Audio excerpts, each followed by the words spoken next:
Hey everybody, it's Christopher here with 3DO Gaming, and today I just got in my Fenrir ODE for the Sega Saturn. So let's go ahead and open this up and take a look at it.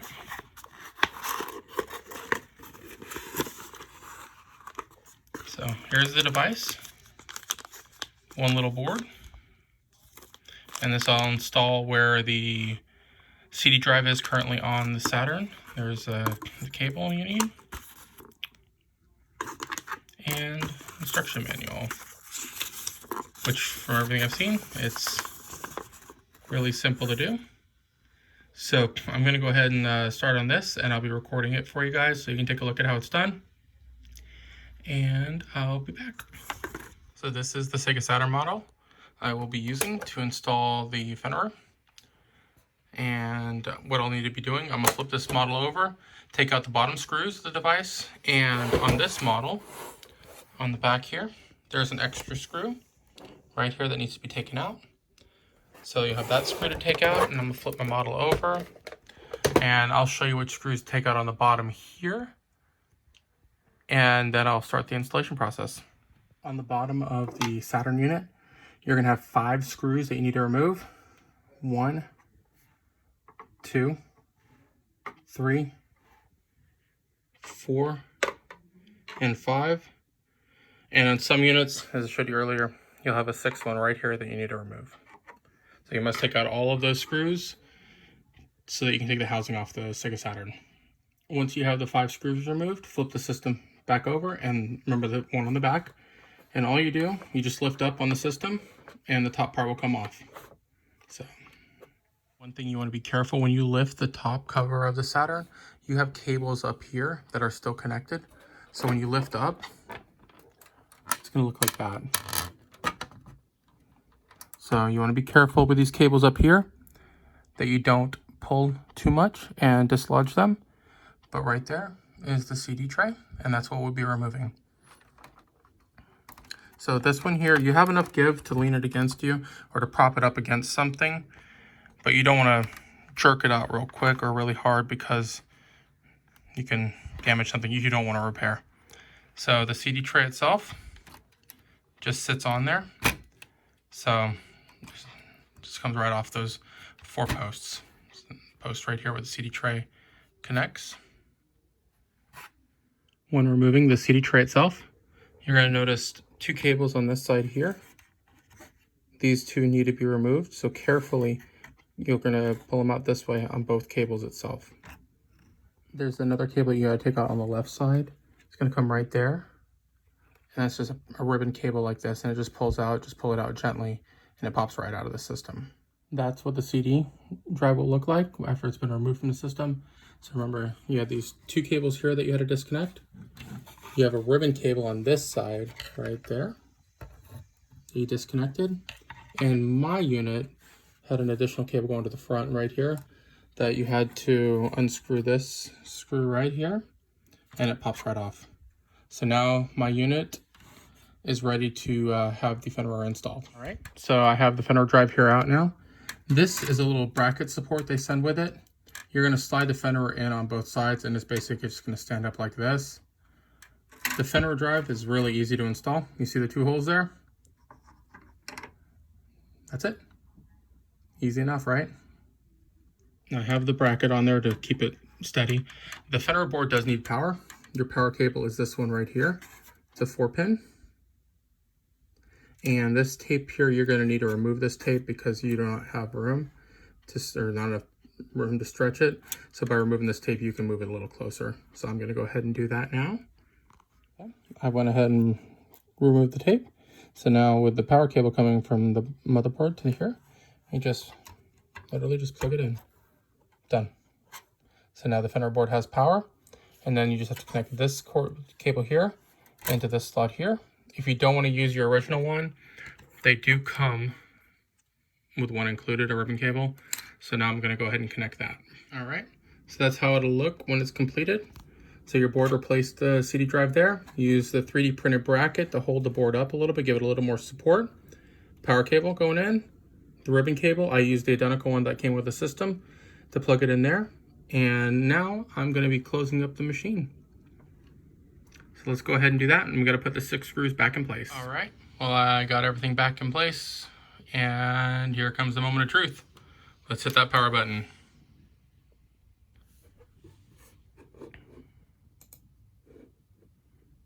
So power is there, which is a good sign. Power is there. So the Fenrir device is getting power. Alrighty, that's a good sign. Now I just gotta get the SD card and plug that in right there. And we can see how the games run. Alright guys, well I've installed the SD card in there. And I'm gonna be turning on the device and connecting it so I can screen capture what is going on. So I'm gonna go ahead and do that right now. So let's take a look.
Manx SuperBike.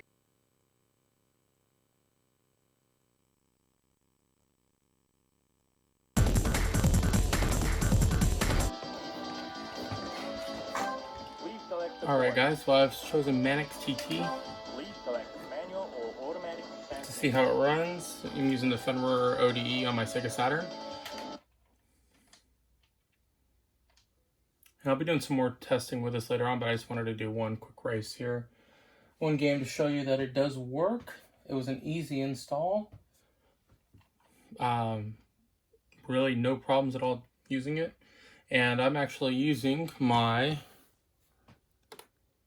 Retrobit Gaming Sega Saturn 2.4 gigahertz wireless controller.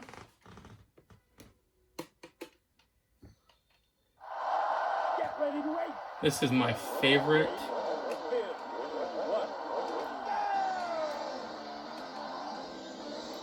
motorcycle racing game ever. I played a ton of this. I have it for the Saturn, and I have it for PC, and both of them phenomenal. I love this game.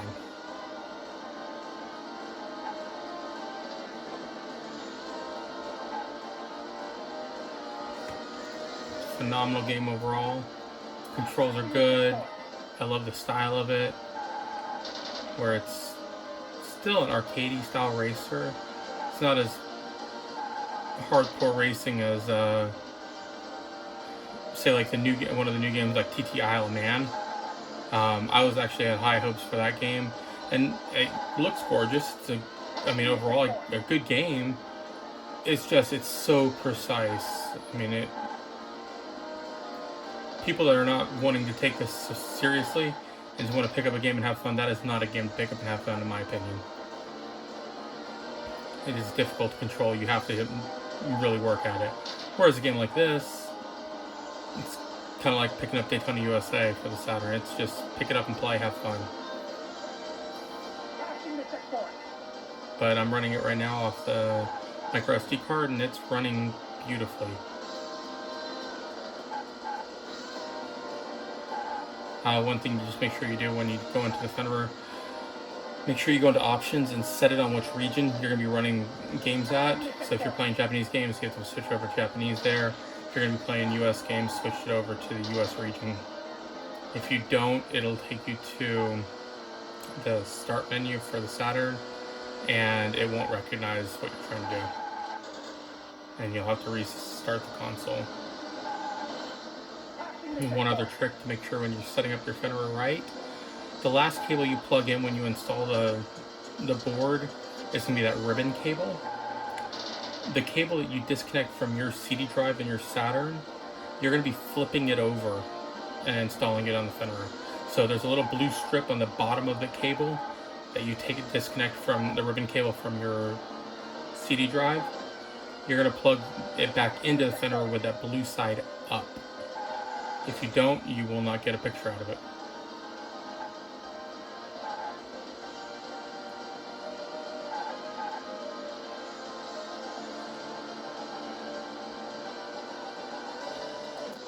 If you do decide to pick one up, let me know. Let me know how you like it. If you need help with the micro SD card or the files for it there, I can direct you to the right spot. I'll put a link in the description below to the website for Fenrir. It's a French website, but the files are all there under the hardware or the firmware section.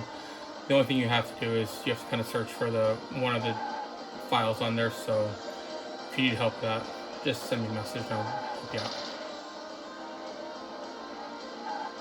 And if you decide to pick one of these up, I got mine from 8-Bit Mods out of the UK. Shipping was reasonable on it, and I received it within a week. Yeah, right at a week. Because I bought it on Black Friday, and today is Monday, so a week and 2-3 days. Not bad at all. And I chose regular shipping. I did not expedite.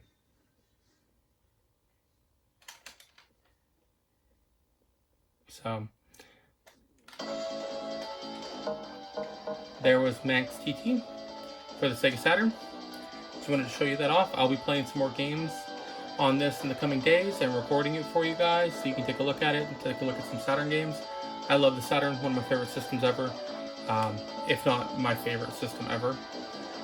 So if you have any questions, anything you want to see, let me know. Leave me a message below or find me on Twitter at 3DO Gaming. Other than that, guys, take care. Have a wonderful day, and I'll see you around. Bye.